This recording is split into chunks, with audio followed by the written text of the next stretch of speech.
Προσωπικά δεν έχω αισθήματα για σένα.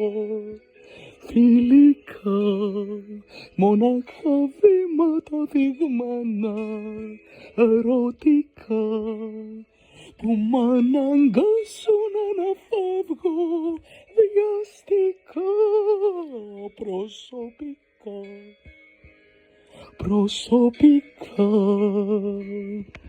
δεν θέλω τίποτα μαζί σου λογικά.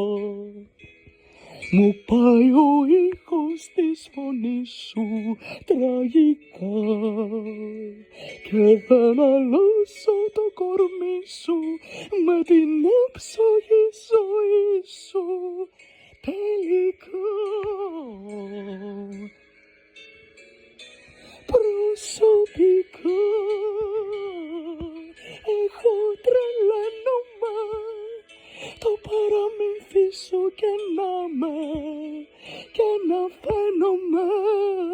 Προσωπικά δεν έχω αίσθηση αυτό που ζούμε αν είναι αλήθεια η παρέστηση. Προσωπικά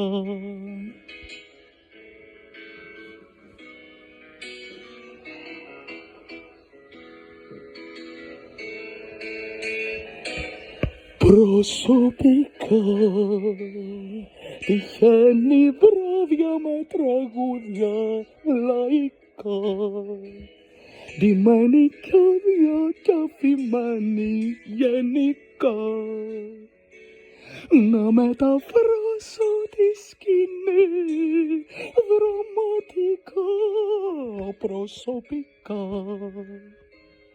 Προσωπικά εμένα ο χρόνος μου γυρίζει κυκλικά κι αλλάζει ο τόνος μου στο τέλος ειδικά. Γι' αυτό να ξέρεις κι επιμένω κι ας μου το έχεις ξεγραμμένο οριστικά.